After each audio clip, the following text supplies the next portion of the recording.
அமைதிக்கு நம்மால் என்ற சிறு தொண்டினை செய்து குருவின் கனவினை நனவாக்குவோம். மேலும் விவரங்களுக்கு kundaliniyoga.edu.in இணையதளத்திற்கு செல்லவும். வாழ்க வளமுடன். தவத்தினை தொடர்ந்து ஓதி உணர்ந்திடு என்ற தலைப்பில் சிந்தனை விருந்து வழங்க பேராசிரியர் அருள்நிதி பாக்யலட்சுமி சந்திரபோஸ் அம்மா அவர்களை அன்புடன் அழைத்தமர்கிறோம். வாழ்க வளமுடன் அம்மா. வாழ்க வளமுடன் அம்மா. வாழ்க வையகம், வாழ்க வையகம், வாழ்க வளமுடன். குரு புகழ் வாழ்க, குருவே துணை.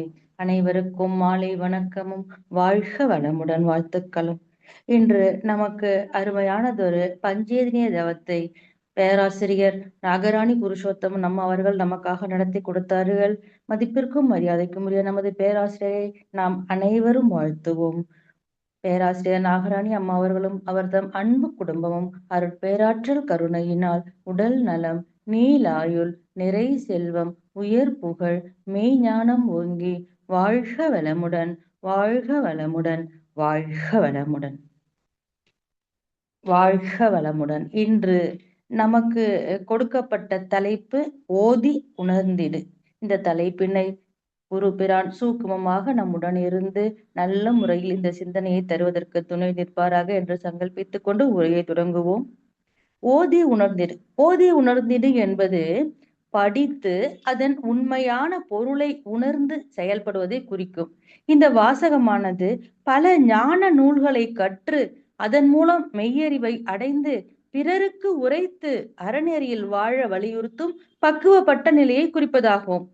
ஓதி என்பது கல்வி, ஞானம், மந்திரங்கள் அல்லது அறநூல்கள் போன்றவற்றை முறையாக படித்தல். உணர்ந்திடு என்பது படித்ததன் ஆழமான பொருள் மற்றும் மெய்ஞானத்தை புரிந்து தெளிவடைதல். அதாவது இதன் பொருள் என்னவென்றால், வெறும் வாசிப்பு மட்டும் போதாது, நுனிப்புள் மேயக்கூடாது. கற்ற கல்வியின் பயனாகிய மன அடக்கம், ஒழுக்கம் மற்றும் பிறருக்கு அறத்தை உணர்த்துதல் அவசியம். கற்றது கைமண் அளவு, கல்லாதது உலக அளவு என்பதை புரிந்து படித்து புரிந்து கொள்ள வேண்டும். இவ்வாறு செய்தால் திருமந்திரம் மெய்யறிவு அடையலாம் என்கிறது, திருக்குறள் அறியாமை நீங்கும் என்கிறது, சிவவாக்கிய சிவஜோதியை உணரலாம் என்கிறார். நம்முடைய ஞான களஞ்சியத்தை படித்து உணர்ந்தாலே இவை அனைத்தும் நமக்கு கிடைக்கும். ஏனென்றால் மகரிஷியின் கவிகளை பார்த்தோம்னா, ஒண்ணு இறை உணர்வு, 2 இன்றைய சமூகம், 3வது சுவாமிஜி காண ஆசைப்படும் உலகம். இவற்றை பற்றியெல்லாம் ஞான களஞ்சியத்துல விளக்குகிறார்.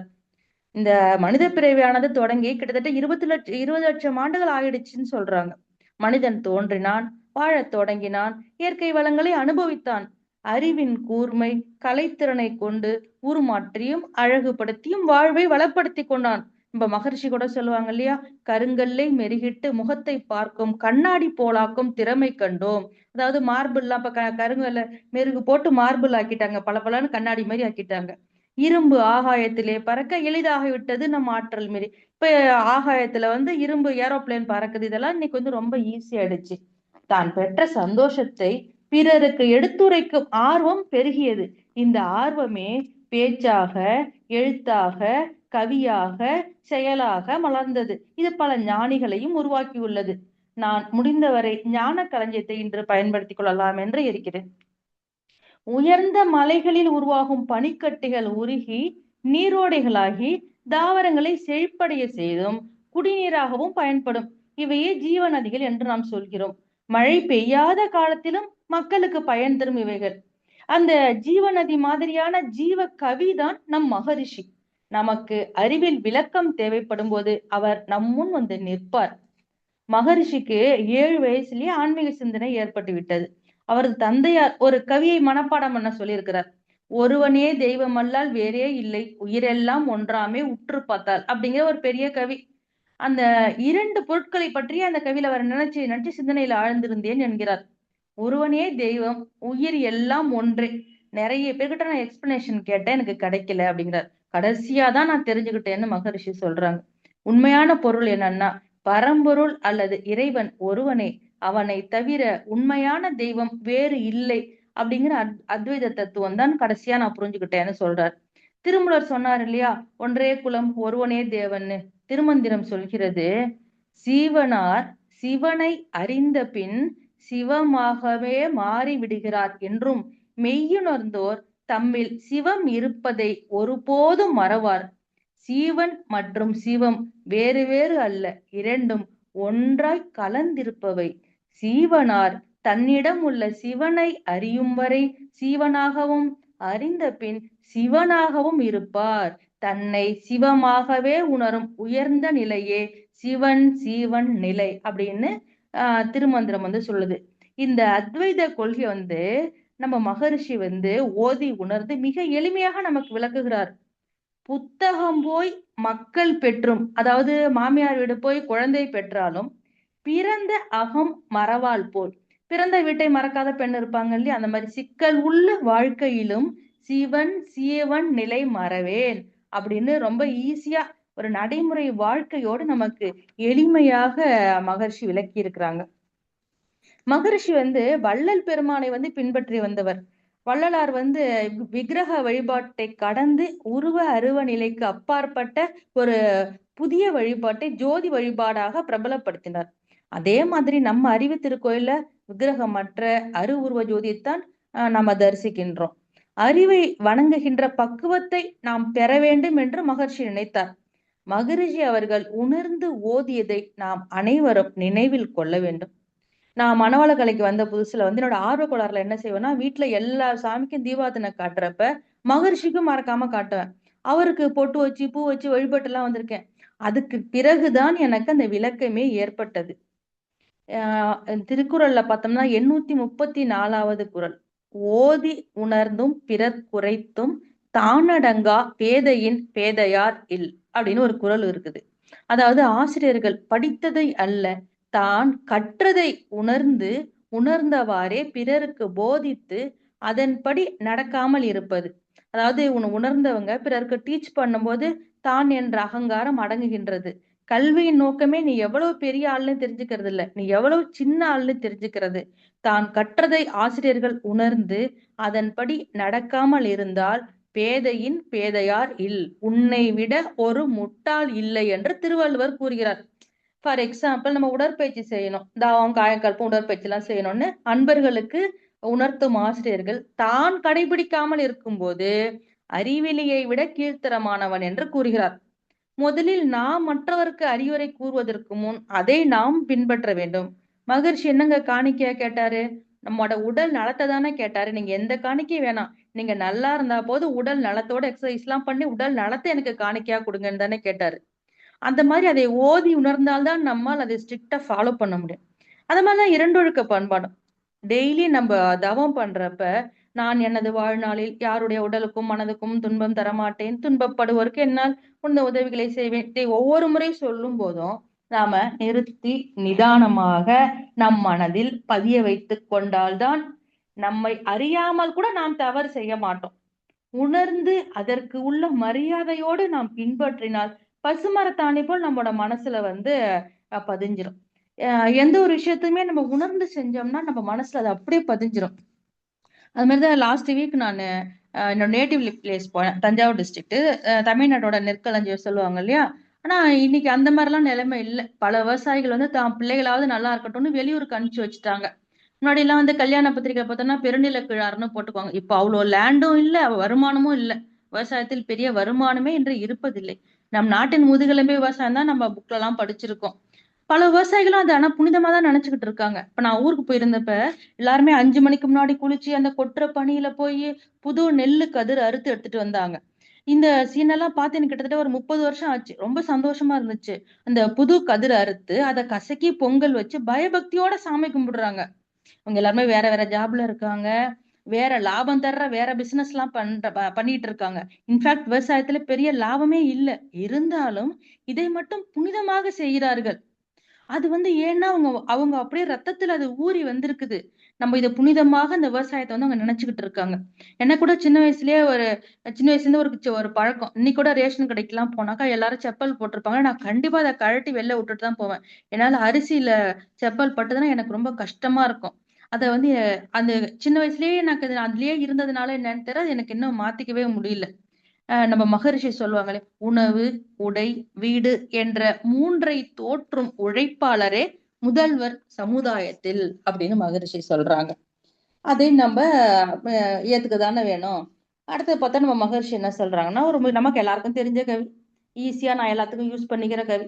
தேவையற்ற பொருட்கள் தம்மை தேவையாக்கி தேவை பெருகி துன்பம் அழிய கண்டோம்னு சொன்னாரு இல்லையா? நம்ம இமான் அண்ணாச்சி கூட ஒரு ஆடுல சொல்லுவாரு, மேல் வீட்டுல இருக்கு, கீழ் வீட்டுல இருக்கு, உங்க வீட்டுல இருக்குதா அப்படின்னு சொல்லுவாரு. விளம்பரதாரர்கள் அப்படிதான் நம்ம தூண்டில் போட்டு இழுக்க பார்ப்பாங்க. நாம் தான் சுதாரித்துக் கொள்ள வேண்டும். கம்பேர் பண்ணும்போது தான் இந்த பிரச்சனையே வருது. இன்றைய சூழ்நிலையில நம்மளோட வாழ்க்கை திறம், அதாவது நம்ம ஸ்டேட்டஸ் என்பதே அறிவியல் கண்டுபிடிப்புகளின் வளர்ச்சியில தான் உள்ளதாக நம்ம ஸ்ட்ராங்கா நம்புறோம். உங்க வீட்டுல எத்தனை இன்ச்சு டிவி, உங்க ஃப்ரிட்ஜ் சிங்கிள் டோரா டபுள் டோரா சைட் பை சைடா, இந்த மாதிரி மத்தவங்க நம்ம மதிக்கணும்னாக்கா நிறைய பணத்தை போட்டு வாங்கின திங்ஸ் நம்ம வீட்டுல இருக்கணுங்கிற எண்ணம் இன்னைக்கு வலுத்துக்கிட்டே இருக்கு எல்லாருக்கிட்டையுமே. அப்ரிசியேஷன் ப்ராப்பர்ட்டில இல்லாம, குற்ற உணர்ச்சியே இல்லாம, டிப்ரிசியேஷன் ப்ராப்பர்ட்டில நம்ம ஸ்டேட்டஸ்க்காக இன்னைக்கு செலவு செய்யறோம். நான் உட்படதான். இதை நாம் கொஞ்சம் மாற்ற முயற்சிக்க வேண்டும். எந்த ஒரு நதியுமே அது எப்படி வளைஞ்சு ஓடுது, மத்த நதி எப்படி வளைஞ்சு ஓடுதுன்னு கம்பேர் பண்றது இல்ல. எந்த மரமுமே அந்த மரம் எவ்வளவு உயரமா வளருது அப்படின்னு கம்பேர் பண்றது இல்ல. மனிதன் தான் தன்னை எப்போதுமே மற்றவருடன் ஒப்பிட்டுக் கொள்கிறான். வாழ்க்கையில் முன்னேறுவதற்கு சம்டைம்ஸ் கம்பேரிசன் உதவி பண்ணுது. ஆனா மோஸ்ட் ஆஃப் த டைம்ஸ் படுகுழியில் நம்மை தள்ளி விடுகிறது. ஒரு ஃபங்க்ஷனுக்கு போறோமா, எந்த சாரி கட்டுறதுங்கிறது பெரிய ப்ராப்ளம் ஆயிடுது. நம்ம விட அடுத்தவங்க எடுப்பா தெரிஞ்சுட்டாக்கா என்ன பண்றது? இப்படி நினைத்து பல சாரிங்கள் இன்னைக்கு வாங்கி வச்சிடுறோம். மனவளக்கலை அன்பர்கள் ஓரளவிற்கு இந்த விஷயத்துல கட்டுப்பாடோட தான் கண்டிப்பா இருப்பாங்க. ஆம், 6 மாசத்துக்கு ஒரு பொருளை நம்ம அசைக்காம வச்சிருந்தோம்னாக்கா, அதுல இருந்து நெகட்டிவ் வைப்ஸ் வருதுன்னு சொல்றாங்க. சரி, ஓகேங்க. நிறைய நாங்க திங்ஸ் எல்லாம் வாங்க. இப்ப இதெல்லாம் எப்படிங்க சாத்தியமாகும் அப்படின்னாக்கா, நான் அடிக்கடி யூஸ் பண்ணிக்கிற ஒரு எக்ஸாம்பிள், இன்ஃபோசிஸ் நிறுவனர் சுதா நாராயணமூர்த்தி மேடம் பத்தினது. இன்ஃபோசிஸ் நிறுவனர், இங்கிலாந்து பிரதமரின் மாமியார். ஆனால் தான் புது ட்ரெஸ் போட மாட்டேன்னு எடுத்த சபதத்தினால புது ட்ரெஸ் வாங்குறதை விட்டுட்டாங்க. எவ்வளோ மீட்டிங்ஸ், எவ்வளோ மோட்டிவேஷனல் ஸ்பீச் கொடுக்க போறாங்க. அதாவது பெரிய பிஸியானவங்க, ரொம்ப பிஸியானவங்க. ஆனா அவ்வளவு மனக்கட்டுப்பாடோட இருக்காங்க. நம்ம மகரிஷியோட தேவையற்ற பொருட்கள் தம்மை தேவையாக்கி அப்படி அதப்படி அந்த கவியின்படி அவங்க நடந்துக்கிறாங்க. துரியோதனனை பாஞ்சால சபதத்துல பாரதியார் இன்ட்ரோடியூஸ் பண்ணி வருவார். இவ்வாறாக பல பல எண்ணி ஏழையாக இரங்கலுற்றான். என்னது, துரியோதனிடம் இல்லாத பணமா? அவனை போய் ஏழைன்னு சொல்றீங்களே அப்படின்னா, என்னிடம் அது இல்லை இது இல்லை என்று எண்ணி அவன் ஏழையானானான். அது மாதிரிதான் நம்மளும் அந்த மாதிரி இருந்துடக்கூடாது அப்படின்னு பாரதியார் சொல்லுவார். சூப்பர் ஸ்டார் ரஜினிகாந்த் பார்த்தோம்னா மிகவும் எளிமையான மனிதர், எல்லோராலும் விரும்பப்படுபவர் அவர். ஒரு 45 லட்சம் தங்க நகைய அந்த தொலைத்தவரிடம் ஒப்படைத்த துப்புரவு தொழிலாளியை, அந்த பெண்ணை கை கொடுத்து பாராட்டவில்லை, மென்மையாக கட்டி அணைத்துக் கொண்டார். ஒரு பிரபலமாக அல்ல, சக மனிதனாக அவளுக்கு அருகில் நின்று அணைத்துக் கொண்டார். இந்த எளிமையை எந்த நடிப்பு பள்ளியிலும் அவர் கற்க முடியாது. எந்த பிஆர் வச்சும் ரேட்டிங் கொண்டு வர முடியாது. அவர் கூடவே வந்த எளிமை, எவ்வளவு வளர்ந்தாலும் கூடவே வந்த எளிமைதான் இதற்கு காரணம். இதைத்தான் வள்ளுவர் சொல்றாரு, கற்க கசடற கற்பவை கற்ற பின் நிற்க அதற்கு தக என்று முன்பே தெளிவாக விளக்கி இருக்கிறார். அதாவது கற்கத்தக்கவற்றை கண்டு அவற்றை குற்றமில்லாமல் கற்று பின்பு கற்றவற்றின் கருத்துக்கேற்ப நல் வழிகளில் நின்று ஒழுகுதல் வேண்டும் அப்படின்னு சொல்லியிருக்கார் திருவள்ளுவர். காந்திஜியை பத்தி எல்லாரும் சொல்லுவாங்க, காந்தி பல நூல்களை கற்றவர் அல்ல. அவர் லியோ டால்ஸ்டாயோட போரும் அமைதியும் அப்புறம் பகவத்கீதை அந்த மாதிரி சில நூல்களை மட்டும்தான் பயின்றார். மற்றவர்களைப் போல் காந்தி கற்பதில் ஆர்வம் காட்டியவர் அல்ல. ஆனால் கற்றவற்றை தன் வாழ்க்கையாக ஆக்கிக் கொள்வதில் ஆர்வம் காட்டியவர். தான் வாசித்த ஒவ்வொரு கருத்தையும் அவர் தன் சொந்த அனுபவங்களை கொண்டு பரிசீலனை செய்தார். அவற்றை தன் வாழ்க்கையில் முழுமையாக கடைபிடிக்க முடியுமா என்று பார்த்தார். அந்த பிடிவாதமான சுய பரிசோதனை தான் காந்தியை உருவாக்கியது. காந்தி செயல் வீரர் ஆனார், கர்ம யோகி ஆனார். காந்தியடிகள் தண்டி யாத்திரையை உப்பு சத்தியாகிரகத்தை தொடங்கிய போது வெறும் 78 பேருடன் ஆரம்பிச்சிருக்காரு. 78 பேர் தான் இருந்திருக்காங்க ஆரம்பிக்கும் போது. முடியும் போது 78,000 பேர் அவரோட சேர்ந்துகிட்டாங்களாம். போராட்டத்தில் கலந்து கொள்ள முடியாதவங்க மற்றும் ஒரு 78,000 பேர் லோக்கல் போலீஸ் ஸ்டேஷன்ல அங்கங்க நான் போராட்டத்துல கலந்துகிட்டேன், என்ன அரெஸ்ட் பண்ணுங்கன்னு சரண்டர் ஆயிட்டாங்களாம். இந்த எண்ணிக்கை வேணுமானால் வேறுபடலாம். ஏன்னா இது எங்க வீட்டுக்காரர் எனக்கு கொடுத்த தகவல், நீ யூஸ் பண்ணிக்கோன்னு. நம்ம அவ்வளவு சீக்கிரத்துல நம்பிடுவோமா? கிராஸ் செக் பண்ணதுல ஓகே தான், 80,000 பேர்னு வந்திருக்குது. நமக்கு நல்லது பண்ணணும்னா அவர் சொன்ன அந்த பாயிண்ட நம்ம இந்த இதுல சேர்க்கணும்னு சொல்லி சேர்த்துட்டோம். எங்க வீட்டுக்காரர் சொல்றாரு, நீ கொஸ்டின் பேப்பர் மாதிரி நான் சொல்றத நீ பத்தியா நம்பல பத்தியா, உன்னை புரிஞ்சுக்கவே முடியல அப்படின்னு சொன்னாரு. நான் சொன்னேன், நீங்க ஆன்சர் ஷீட் மாதிரி உங்களை திருத்தவே முடியாது, கிராஸ் செக் பண்ணி தானே நான் பண்ணி ஆகணும், நான் எப்படி நம்ப முடியும் அப்படின்னு சொன்னார். ஆனாலும் கொஸ்டின் பேப்பருக்கு ஏத்த ஆன்சர் ஷீட்டாக இருப்பதால் இந்த வாழ்க்கை வந்து ஸ்மூத்தா தான் போயிட்டு இருக்குது. அப்படி இருந்தால் தானே பிழைக்க முடியும். நம்ம அறிஞர் அண்ணா இருக்காரு இல்லையா, அவர் வந்து சொல்றப்ப பெரிய genius orator and known for his language ஸ்கில்னு சொல்லுவாங்க. எல்லாருமே வந்து அவர் அப்படிதான் இன்ட்ரோடியூஸ் பண்ணுவாங்க. பார்லிமெண்ட்ல வந்து அவரோட ஸ்பீச் வந்து ரொம்ப பாப்புலர். ஒரு வாட்டி அமெரிக்கால இருக்கிற ஏல் யூனிவர்சிட்டிக்கு வந்து போறார். நீங்க பயங்கரமான சொல்வல்லன்னு சொல்றாங்களே, உங்களுக்கு ஒரு டெஸ்ட் வைக்கணும் அப்படின்னு யூனிவர்சிட்டி ஸ்டூடெண்ட்ஸ் வந்து அங்க உள்ள ஸ்டூடெண்ட்ஸ் வந்து சொல்றாங்க. சேலஞ்ச அக்செப்ட் பண்ணிக்கிடுறாரு. அந்த சேலஞ்ச் என்னன்னா, ஏபிசிடி இந்த 4 லெட்டர்ஸ் கலக்காம ஒரு 100 இங்கிலீஷ் வார்த்தைகள் சொல்லுங்கன்னு சொல்றாங்க. தயக்கமே இல்லாம உடனே லிஸ்ட் அவுட் பண்றாரு. ONE 1ல இருந்து 99 வரைக்கும் கவுண்ட் பண்றாரு. ONE 1ல ஏபிசிடி வரல, TWO 2ல இல்ல, இப்படி ஏபிசிடி இல்லாத 99 வரைக்கும் சொல்லிடுறாரு. இப்ப எல்லாரும் ஆர்வமா 100 சொன்னா 100ல டி வந்துருது இல்லையா, எல்லாரும் இருந்துட்டே இருக்காங்க. டி வருது, டி வந்துரும் இல்லையா, அப்ப 99க்கு அப்புறம் ஸ்டாப் அப்படின்னு சொல்லிடுறாரு. சோ 100 வேர்ட்ஸுமே ஏபிசிடி கலக்காம அவரு சொல்லிட்டாரு. இன்னொரு டெஸ்ட் வைக்கிறாங்க. பிகாஸ்ங்கிற வார்த்தை 3 இடத்துல இடம் பெறணும், ஆனா அது ஒரே ஒரு சென்டென்ஸா இருக்கணும். அத நீங்க சொல்ல முடியுமான்னு கேக்குறாங்க. அவர் சொல்றார், no sentence sense with because, because is a conjunction அப்படின்னு சொல்றாரு. இப்படி டக் டக்குன்னு அவங்க என்ன கேட்டாலும் உடனே உடனே அப்படியே அவங்களுக்கு ஆன்சர் பண்ணிடுறாரு. இப்படி எல்லாம் அவர் உடனே அவர் சொல்லணும்னாக்கா அவர் உணர்ந்து ஓதினால் மட்டும்தான் முடியும். ஆங்கிலத்தை அவர் உணர்ந்து ஓதி இருக்கிறார். அதனால்தான் அவரால் இந்த மாதிரி சரளமாக அவரால் பேச முடிஞ்சிருக்குது. ஏதோ கடமையேன்னு அவர் படிச்சிருந்தாக்கா அவரால் இது முடிஞ்சிருக்காது. அதே மாதிரிதான் நாம் நம் சுதந்திரத்தை கூட ஓதி உணர வேண்டும். நாம் இன்று எந்த பிரச்சனையும் இல்லாமல் சந்தோஷமாக வாழ்வதால் நம் மூதாதையர் நமக்காகப்பட்ட கஷ்டங்கள் நம் நினைவில் இருப்பதில்லை. வீட்டுல எப்படி நம்ம தாத்தா கொழுத்தாத்தா எல்லாம் கஷ்டப்பட்டு நமக்கு எல்லாவற்றையும் சேர்த்து வைத்தாலும் அவர்களின் பெயர் கூட நம் நினைவிற்கு வராது. அதே மாதிரிதான் நாட்டிலும் நாம் மறந்து போன பல தலைவர்களில் ஒருவர் வ.உ. சிதம்பரனர். ஆங்கிலேய கம்பெனிகளின் அடிமைத்தனத்தை உடைக்க சொந்த கப்பல் நிறுவனம் தொடங்கிய குற்றத்திற்காக 10 வருடம் 20 வருடம் இல்லை 40 வருட சிறை தண்டனை. 40 வருடமும் 40 சவுக்கடி இல்லை 40 வாரடி சவுக்கடி. ஒவ்வொரு அடியிலும் தோல் கிழிந்தது, ரத்தம் வழிந்தது, மாமிசம் தசை பிளந்தது. அதுவும் கைகள் கால்கள் கட்டி இரும்பு கம்பத்தில் கட்டி மக்கள் முன்னிலையில். ஆனால் மன்னிப்பு கேளுங்கள் என்ற போது தலை குனியவில்லை, வாய் திறக்கவில்லை. இந்த வழி இந்திய சுதந்திரத்திற்காக என்று மௌனமாக சுமந்த சிங்கம். யார் அவர்? வ.உ.சி. செக்கிழுத்த செம்மல் வ.உ. சிதம்பரனார் பிள்ளை. பட்ட துயரங்களை கூகுள் பண்ணா பார்த்தோம்னா நிறைய இருக்குது. மனதை உலுக்குகிறது. வேர்களை மறந்த மரமானால் பெரிய காற்று அடித்தால் நாம் அடியோடு சாய்ந்து விடுவோம். அதனால் சந்தர்ப்பம் வரும்போதெல்லாம் நம் சுதந்திர தியாகிகளை நாம் நினைவில் கொள்ள வேண்டும்.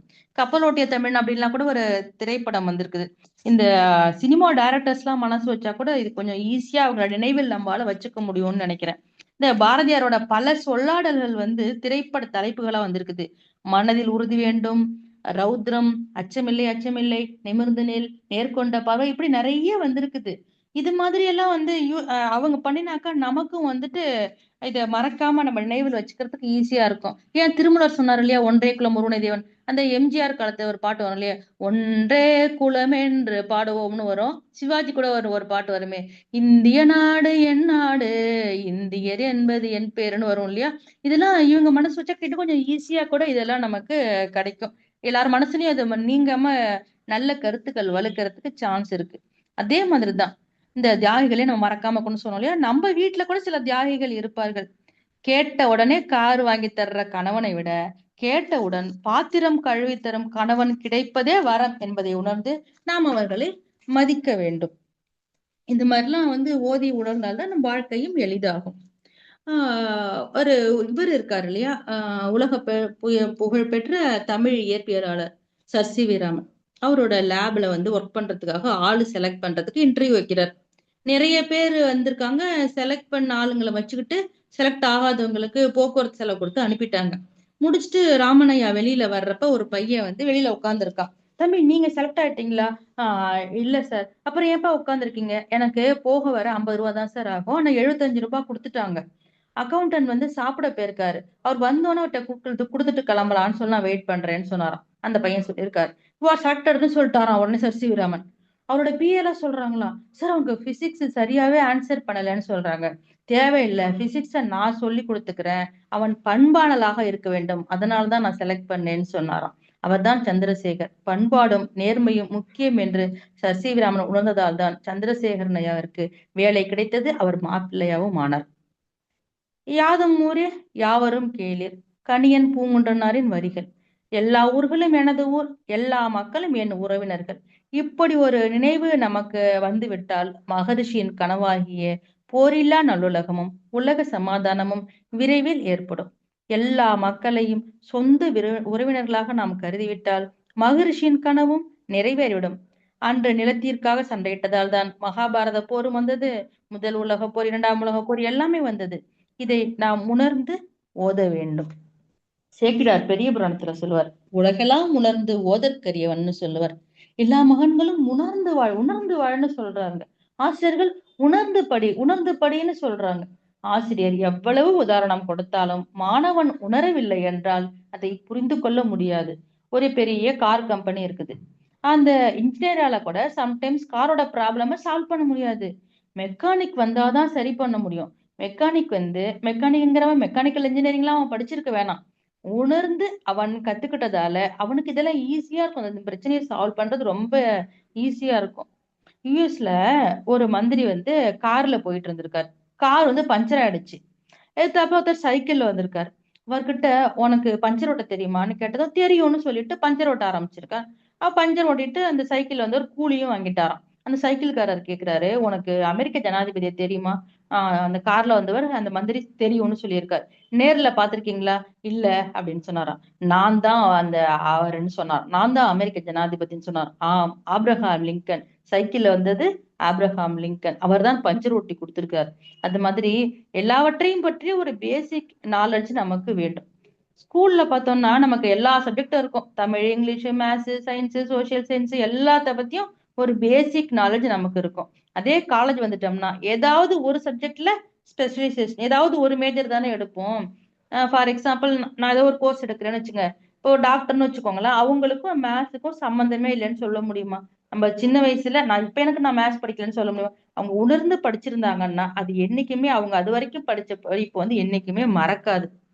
ஒரு 5 வயசு குழந்தைக்கு வந்து ஒரு ஆடு இருக்கு இல்லையா? அத முன்ன நிறுத்தி இதுதான் ஆடுன்னு சொன்னா காமிச்சாதான் அதுக்கு தெரியும். 10 வயசு குழந்தைக்கு ஆடுன்னு எழுதினாலே ஆடு எப்படி இருக்கும்னு அதால புரிஞ்சுக்க முடியும். 15 வயசு குழந்தைக்கு அங்க வேற ஒரு ஆடு இருக்கு அப்படின்னு சொன்னாலே அந்த குழந்தையால புரிஞ்சுக்க முடியும். நாம 5 வயசு குழந்தையா, 10 வயசு குழந்தையா, 15 வயசு குழந்தையா, வளர்ந்த மனிதனா, அதை நாம் தான் முடிவு செய்ய வேண்டும். அன்னைக்கு கிராமங்கள்ல பார்த்தோம்னா மகாபாரதம், ஹரிச்சந்திரா நாடகம் இதெல்லாம் வந்து நைட்ல போடுவாங்க. அது ஏன்னாக்கா நாமும் அந்த மாதிரி நடந்துக்கணும். அதுல உள்ள நல்ல கருத்துக்களை நம்ம உணர்ந்து நடந்துக்கணும் அப்படிங்கிறதுக்காக தான் இந்த நாடகங்கள்லாம் அன்னைக்கு வந்து போடப்பட்டிருக்குது. என்னதான் நம்ம சில விஷயங்களை உணர்ந்து நடந்து கொண்டால் அதை செயல்படுத்துவதில் சற்று சிரமம் இருக்கதான் செய்கிறது. இந்த பிப்ரவரி 5ஆம் தேதி வந்து ஒரு 10 மாத குழந்தை மூளைச்சாவு அடைந்து உறுப்பு தானம் பண்றதுக்கு அவங்க பேரண்ட்ஸ் வந்து ஒத்துக்கிட்டாங்க. 5 பேருக்கு வந்து அந்த குழந்தை வந்து மறுபிறவி கொடுத்திருக்கு. ஒரு 6 மாச குழந்தைக்கு லிவரை கொடுத்துச்சாம். அது கொடுத்து அது அரச மரியாதையோட அந்த குழந்தை வந்து அடக்கம் செய்யப்பட்டது. எனக்கும் ரொம்ப வருஷமாவே ஒரு ஆசை இருந்துகிட்டு இருக்கு. நம்ம வந்து ஒரு நன்றி கடனா வந்து நம்மளோட உடலை வந்துட்டு நம்ம வந்து மெடிக்கல் காலேஜுக்கு நம்ம கொடுக்கணும் அப்படின்னு சொல்லிட்டு நினைச்சுக்கிட்டு இருக்கிறேன். தானம் செய்யணும் ரெஜிஸ்டர் பண்ண சொல்லி கேட்டாக்கா என் கணவர் வந்து அதுக்கு ரொம்ப சங்கடப்படுறாரு. என்ன பொறுத்த வரைக்கும் வேஸ்டா போற உடம்பு அது ஸ்டூடெண்ட்ஸ்க்கு யூஸ் ஆகட்டும்னு நான் நினைக்கிறேன். கூடிய சீக்கிரமே அதை சாதிச்சிடுவேன்னு நான் நினைக்கிறேன். இதுல உள்ளது நல்லது தெரிஞ்சாலும் அதை செயல்படுத்த முடியாமல் நான் என்று தவிக்கிறேன். நாம் ஓதி உணர்ந்ததை செயல்படுத்துவதில் உள்ள தடைகளை நாம் தாண்டி வர வேண்டும். கல்வி என்பது ஒரு கணிதத்தினையோ, அறிவியலையோ, வரலாற்று பாடங்களையோ கற்றுக் கொடுப்பது அல்ல. ஒழுக்கங்களை கற்றுக் கொடுக்க வேண்டும். நாம் இரண்டொழுக்க பண்பாடு மாதிரி. பட்டங்கள் வாங்குபவரெல்லாம் உண்மையான பட்டதாரி இல்லை. எவர் ஒருவர் நாம் மனிதர்கள். இவ்வுலகில் அனைவரும் சமம். தாழ்ந்தவரும் உயர்ந்தவரும் இவ்வுலகில் இல்லை என்பதையும் அன்பாகவும் அடக்கமாகவும் பண்பாகவும் பாசமாகவும் விட்டு கொடுக்கும் எண்ணத்துடன் அமைதியாகவும் வாழ்ந்து கொள்கின்றாரோ அவரே உண்மையான பட்டதாரி என்று நினைக்கின்றேன். இது போன்ற நல்ல பண்புகளை, நல்ல கல்வியை கற்பதன் மூலமும் கேட்பதன் மூலமும் நமக்கு என்ன வர வேண்டும்? அடக்கம் வர வேண்டும், பணிவு வர வேண்டும், நல்ல சிந்தனை வர வேண்டும், நல்ல அறிவு வர வேண்டும், நம்பிக்கை வர வேண்டும், தன்னம்பிக்கை வர வேண்டும், அரவணைப்பு வர வேண்டும், விட்டு கொடுக்கும் எண்ணம் வர வேண்டும், மனிதாபிமானம் வர வேண்டும், நல்ல எண்ணம் வர வேண்டும். கல்வியை கற்க கற்க நல்ல மனிதனாக வர வேண்டும். ஆகவே நாம் அனைவரும் ஒழுக்கத்துடன் அன்பாகவும் அடக்கமாகவும் கண்டிப்பாக அமைதியாகவும் வாழ்ந்து இவ்வுலகினை நேசிப்போம். நாம் மகரிஷி நமக்கு ஓதியதை உணர்ந்து வாழ்வில் நடந்து கொள்வோம் என்று கூறி என்னுடைய உரையை முடித்துக் கொள்கிறேன். வாழ்க வளமுடன். வாழ்க வளமுடன் அம்மா. மிக சிறப்பான ஒரு சிந்தனை உரை, ஞானக்களஞ்சியம் கவி, திருக்குறள், நிறைய உதாரணங்களோட ரொம்ப சிறப்பா எடுத்து சொன்னீங்க. மிக்க நன்றி. வாழ்க வளமுடன் அம்மா.